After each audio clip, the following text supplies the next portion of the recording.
breaking down the deals, data, and disruption shaping global markets. You're listening to The Daily Ledger with Dennis Sert.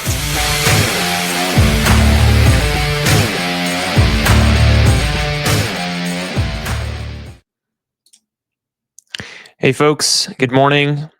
Happy Monday. Today is December 15th, a Monday.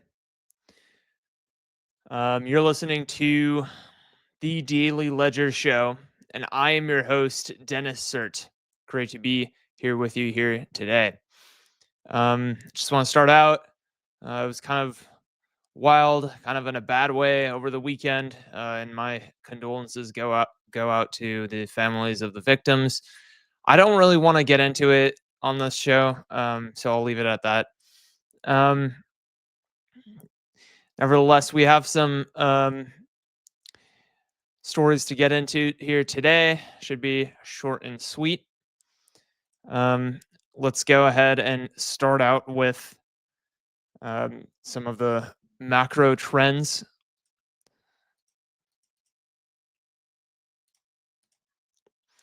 Dow Jones Industrial Average is down 0.51%. NASDAQ down 1.69%. S&P 500 is down 1.07%. Bitcoin is at 89,163. We got some stuff to get into. We have what current CEOs are deciding to do, according to the Wall Street Journal, regarding spend on AI in 2026. OpenAI had some policy changes. We're going to talk about that. And then a robot company that everybody's heard of is filing for bankruptcy. So we're going to get into that as well. But remember to first download Byte AI, a financial co-pilot for stock portfolios. And basically, it aggregates news sentiment as well as technical analysis like the RSI curve, Bollinger Bands, and MACD/signal curve. And it comes up with a succinct, basically non-financial advice equivalent of buy, sell, or hold. So you can see here it says Meta's underbought and explains why based off of the technical analysis as well as the new sentiment. So make sure to download Byte AI on the iOS App Store. You can just search it up on your phone. Or if you have an Android or something, you can go on to app.byteai.me and then access it via your computer like I'm on right now. Okay, well, without further ado, let's jump into our first story today, which is from the Wall Street Journal. CEOs to keep spending on AI despite spotty returns. Tenio's annual survey finds 68% of chief executives plan to increase AI spending in 2026. Yeah, so I thought this article was interesting because over the past, let's say, a couple months, there's been a lot of hubbub around, oh, is AI a bubble? Circular deals like with CoreWeave, OpenAI, Microsoft, etc. I think and we were covering that sort of in real time. I think a lot of that rhetoric has kind of quieted down, by the way. But I think I've sort of formed my stance on this, which is that I think AI is here to stay. It's not going anywhere. And I've said previously, and I still stand by that, which is that users, I think, are going to, like direct-to-consumer users who are prompting AI are going to slowly wean off. And I think companies that use ChatGPT sort of via the API or the developer interface for their business, I think those companies are going to kind of win in the attention economy. Because again, it takes a lot. It takes a lot of cognitive load to just go in and think of something to prompt ChatGPT or Grok or whatever, and then just like prompt and then get an answer back, do it again, right? I still think that's going to die down, but that doesn't mean necessarily that the company's going to die. It just means that that cognitive load has been offloaded onto a third party. Um, yeah, so there's that. So it says here 68% of CEOs plan to spend even more on AI in 2026, according to an annual survey of more than 350 public company CEOs from advisory firm Teneo.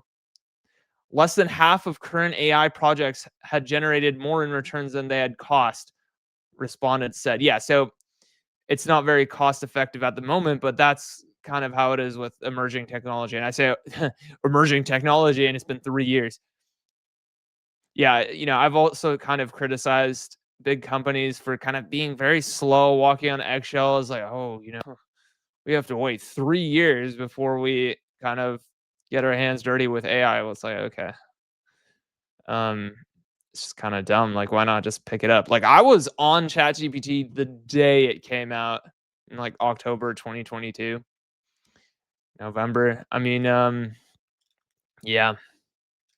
What was holding me back? I think it was the fact that, just when you're in college and you're kind of locked in for that 4 years to get a degree, and it's like when a really good opportunity like the emergence of AI comes out, I mean, that's like once in a generation. I feel like, I mean, I think it even overshadows kind of the dot com boom. Um, you really need to be able to spot that. And then, and yeah, I did, in the sense that I started using it, right? But you really got to think big. And of course that's on me. I'm not blaming anyone. I'm blaming myself. But like you kind of have to think big. You can't be like, "Oh, I can use this to, I don't know, do whatever it is you want to do with it." But you want to think about like your, potential customers with that, like the minute it comes out, right? And I'm saying, like, I give myself criticism on that, and then you look at these other companies that are like Google. It took like 3 years for them to, finally whip themselves up into shape to be a real competitor against OpenAI. Well, why did it take that long? Yeah. I mean, anyways, so that's enough about, like, slow companies, like, the slow pace of, tech, um, adoption with big companies. Just really gets me going. But anyways, enough on that. Uh, we have this other story. OpenAI ends vesting cliff for new employees in compensation policy change. Maker of ChatGPT and its competitor XAI have relaxed restrictions meant to keep new hires from leaving in the midst of a fierce talent war. Yeah, so basically OpenAI. So there's this system called in startup land regarding equity. It's called the 4 year vesting cycle with 1 year cliff, which means that you have to stay 4 years for your promised equity to vest or kind of go into your pocket, um, as kind of an employee. And but in the you don't get anything in your first year.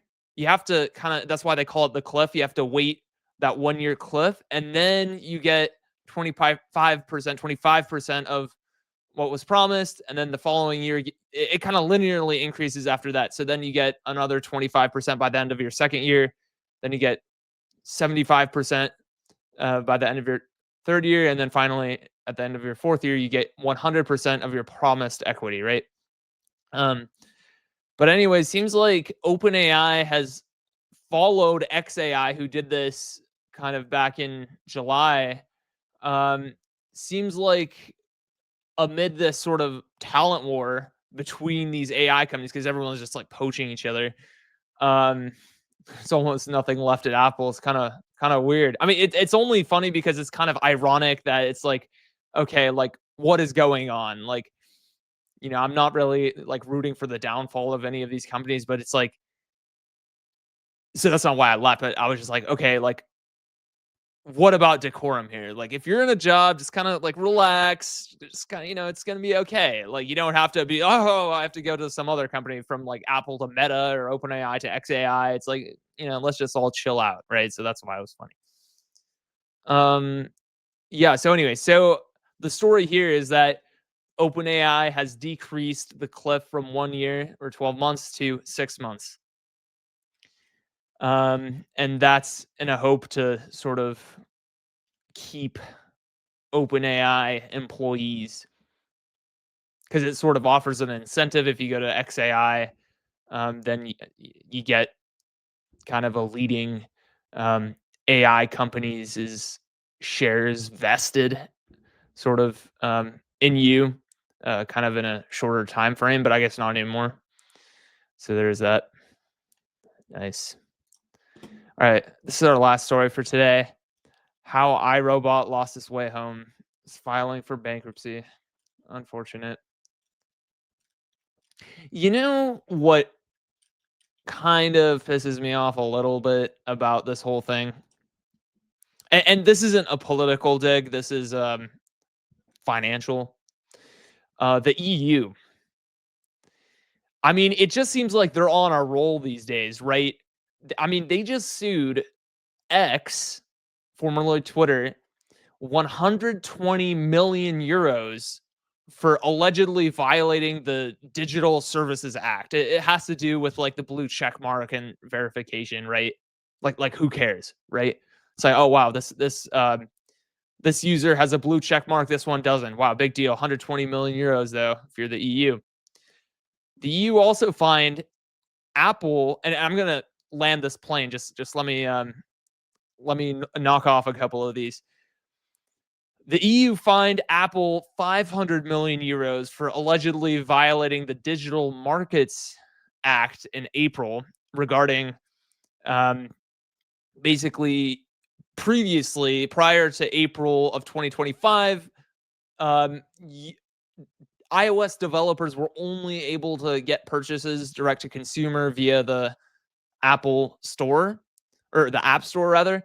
But ever since then, they've kind of opened it up so that you can use like Stripe and these other like third party vendors. Anyways, so 500 million euros in April for Apple from the EU. They launched an antitrust investigation into Meta for blocking other AIs from accessing WhatsApp. It's like, come on, it's WhatsApp, right? They're owned by Meta. I mean, they should be able to regulate which companies are allowed to access and talk to their users in WhatsApp, right, via the developer interface or the API. But no, the EU says no. So they're currently looking into it. And so the reason why I said all of that is because this bankruptcy with iRobot, the maker of Roomba, this wasn't supposed to happen. In fact, Amazon had actually made a bid of $1.7 billion to buy and acquire iRobot in 2022. But you know what happened? The EU launched a major regulatory investigation into Amazon regarding this acquisition. And Amazon, and rightly so, I think, given kind of the extra unnecessary scrutiny by the EU, they backed out of that $1.7 billion acquisition. Of course, that was the beginning of the end for iRobot. They essentially like shed a bunch of, they started hemorrhaging employees, right? iRobot, their share nosedived, right? So that's what it is. 31% of its workforce left, right?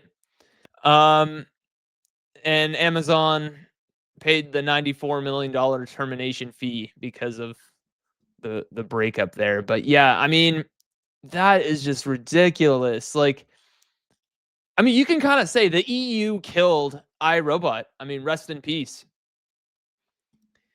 So anyways, what are you going to do? Alrighty. I think we're going to leave it there for today. We had kind of a heated session today, but yeah, all good. That's what we're here for.